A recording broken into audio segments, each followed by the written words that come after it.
ranking the best and worst exercises for muscle growth. And just wait until you see what I think about deadlift. So the first one I want to start with is barbell bench. And for the general everyday person going to the gym, looking to grow muscle, I actually don't think barbell bench is that great of an exercise.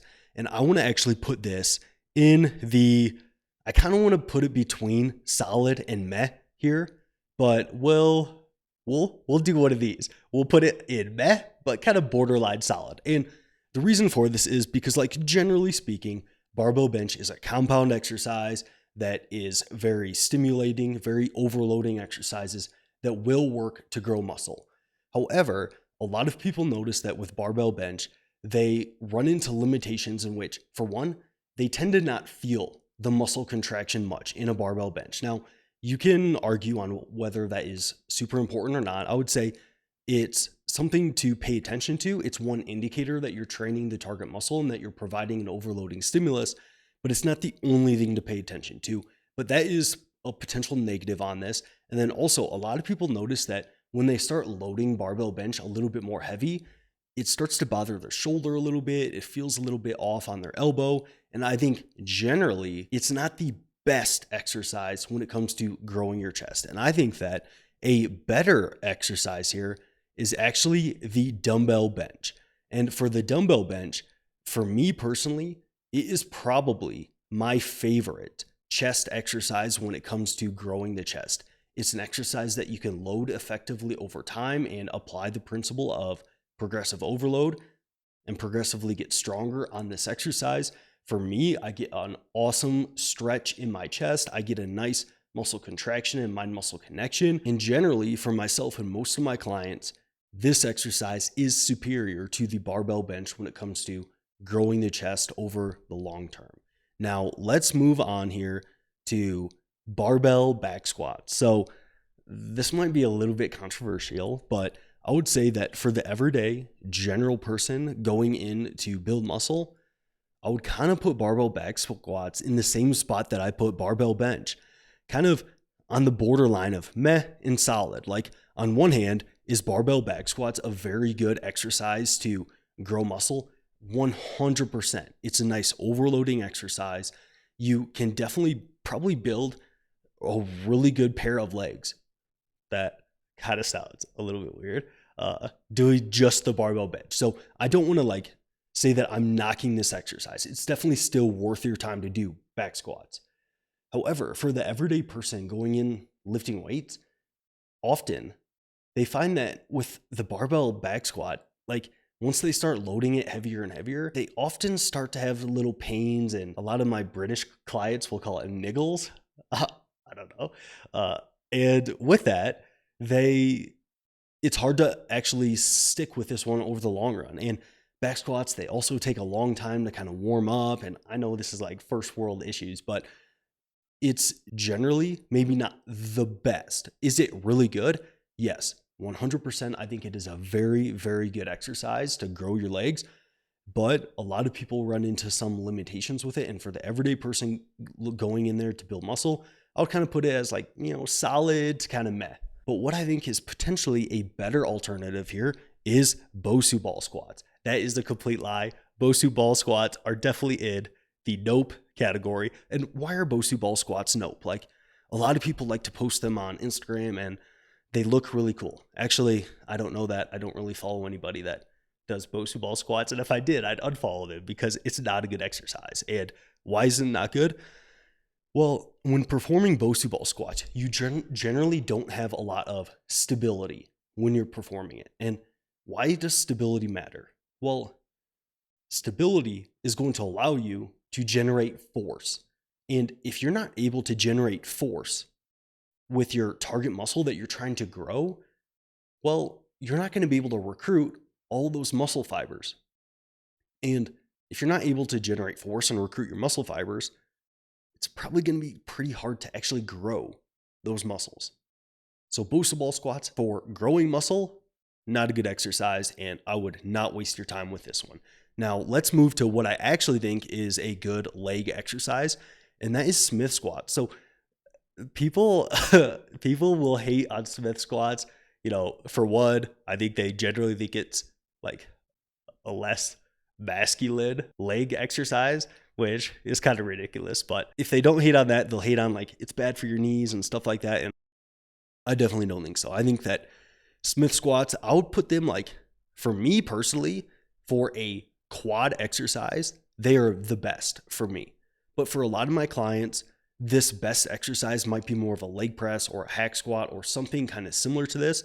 So we'll kind of borderline this. And I know that this is like, I'm totally ruining this ranking system by like doing borderlines here, but we're going to put this between best and solid. I think that for Smith squats here, you get a really good stimulus for your legs, but you just don't get as much fatigue as you would with back squats. So that's why I rank it slightly higher. And in my opinion, I just get more disruption for my quads and an overall better stimulus for my lower body without as much fatigue compared to performing back squats. Now let's move on to barbell rows here. And this one is like super up and down. I feel like some of my clients absolutely love barbell rows and they're like, if I could just do 10 sets of barbell rows on back day, they are happy. To where other clients are like, if you ever program barbell rows again, I'm gonna fire you as my coach. I'm like, okay, we're done with that one. But what I would say is these kind of fall in kind of that solid to meh category as well, to where they're still like an overloading compound exercise in which you can very much so stimulate your entire back with barbell rows. And I think that when people really don't like barbell rows, it's mostly down to their execution of them and they're kind of doing something wrong when executing this exercise. So I would say that that is usually the contributor to these not being a good exercise. But for most people, this is a good, solid choice for an exercise. But a lot of people also don't really feel this exercise very well, and it kind of taxes their lower back. So there is quite a bit of fatigue that kind of comes with it. And it also might tax their forearms and their grip and stuff like that, which isn't necessarily a bad thing. But if we're talking about just growing your back, I actually think that it probably falls in that kind of solid to meh category, to where some people really love it. And if that's you, that's great. It's an awesome exercise. But often, maybe even more often than not, people are kind of just meh with the barbell rows. Now, what I think is actually an improvement for myself anyways, in which I think I get a better stimulus to fatigue ratio, is the cable rows here.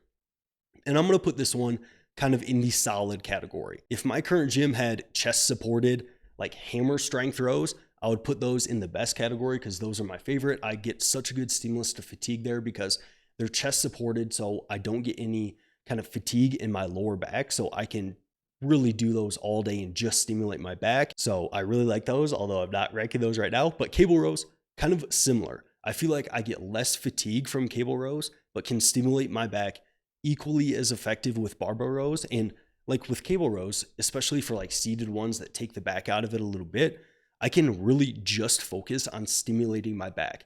I'm not really working on stabilizing my core and maintaining a little bit of balance like I would be with barbell rows and stuff like that.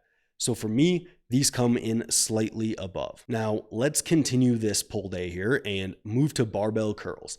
And I'm putting this just strictly in the meh category, as barbell curls, are they generally a good exercise? Yeah, I would definitely say so. They are stimulative to the biceps. They are definitely an exercise that you can progressively load over time and generally a pretty good choice. But I personally absolutely hate how barbell curls, they come and they hit my thighs when I'm trying to perform them. I cannot get nearly as good of a range of motion doing barbell curls compared to doing something in which I'm not restricted by hitting my thighs. And maybe that's just me, but for me, barbell curls, they just feel off. They come down, they hit my thighs, and I just feel like I'm missing out on some of that stretch at the bottom of this exercise. So for me, a far better exercise here is actually dumbbell curls. And I put, for me, this in the best category. I think that when it comes to overloading and stimulating my biceps, dumbbell curls come at the top. Rarely do I have a client that they say, yeah, dumbbell curls don't feel good for me. Usually they can get a nice full range of motion because you're not blocked by the bar hitting your thighs. And then also you can overload this exercise really well. There's something that's just generally overloading about using dumbbells here. And you can also get a nice stretch at the bottom. Usually the contraction feels really good at the top with these as well. So for me, those come in the best category. Now, let's move over here to some delt exercises and front delt raises. I think that for the general person looking to grow muscle, I'm actually going to put these in the nope category. And why do I do that? Well, I think that when someone's doing a front delt raise, so this is when someone is holding a dumbbell and they're just extending their arm upwards into the air. And I generally don't love these because rarely is it the case that someone's front delts are super underdeveloped. And that is largely because someone usually is doing plenty of chest exercises in which when you're performing a press, especially more of an incline press, you are definitely going to be hitting those front delts. So rarely do I think that your front delts are underdeveloped. Now, does that mean that you shouldn't train your front delts at all? No, I'm not saying that. And I could see this exercise having its place in a program, but for the far majority of my clients, we get to our physique goals with not doing any direct front delt work, especially not front delt raises. So for most of my clients and myself, these are in the nope category. We just don't spend a lot of time on it because it's usually not needed to reach someone's fitness goals. Now, let's move to this weird delt raise. Why does anybody ever perform this exercise? Like in the context of building muscle, maybe there's standing up and rotating your arm out like that. I'm still not sure it makes sense in like a physical therapy standpoint, but I'm going to leave that open for debate.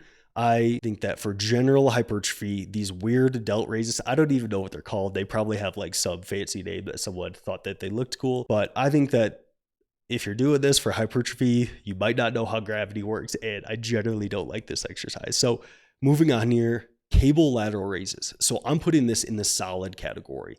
And I particularly like these because when you are at the bottom of this movement, you can generally get a nice stretch on your delt, and the cable kind of pulls your arm across your body, and you can kind of feel a nice stretch across your delt there. So I think that these are one of the few delt exercises in which you can actually feel your delt stretch in the exercise. Like you don't really feel that as much when doing just a dumbbell lateral raise. So I think that for these, because you can get that nice stretch at the bottom, they are a super solid exercise. Now, I personally still like dumbbell lateral raises and other variations like that. And I would say that one limitation of these are that you're kind of using a cable stack. And for me, they just generally might feel a little bit less overloading compared to a dumbbell lateral raise.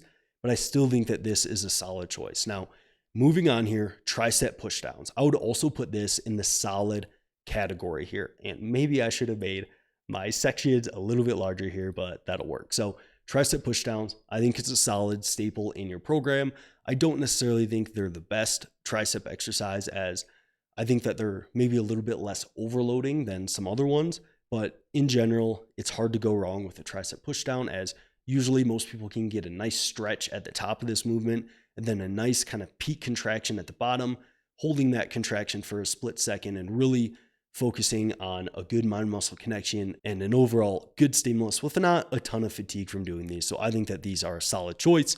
And then for skull crushers, these actually go into my best category. And particularly, I love incline skull crushers. I can get an awesome range of motion on these. I get a nice stretch on these. I can overload these very well and load this exercise very effectively, so I can progressively load them over time. They are very disruptive to my triceps. Like I get an awesome pump from these. I get a little bit of soreness the following day, depending on how much total training volume you do and stuff. So for skull crushers, these make it to my best category. And now let's finish with the deadlifts here. So some people might be thinking that I'm saving the best for last, but that's actually not the case here. And I think that for the general person going into the gym, looking to just build muscle, I think deadlifts here are at best in the meh category and maybe even in the nope category, to where most of my clients, they generally notice that they do not love deadlifts, as they come with a lot of fatigue. They are a more technical lift to perform. And a lot of people didn't grow up playing sports like I did and have been in the gym for a long time and were coached to deadlift by an actual strength and conditioning coach. And they have a harder time with this movement. And it takes a long time to warm up. it comes with a cost of a lot of fatigue for most people in their lower back and kind of in muscles that maybe we're not really trying to target a whole lot with this movement. And I think that for most people looking to build kind of their hamstrings and glutes, deadlifts are not the best option. And they kind of fall in that meh to, for most of my clients, I really don't program deadlifts a whole lot. And I think a better alternative here might be like a Romanian deadlift, so where you get a little bit better stimulus and a little bit less fatigued for them. So those are 15 common exercises ranked. Comment below with more exercises if you want me to do another ranking like this. Another problem people have is trying to get as much stimulus in the least amount of time. And if that's you, click the video on the screen here and I will see you over there if you're into that, or I'll just see you in that next one.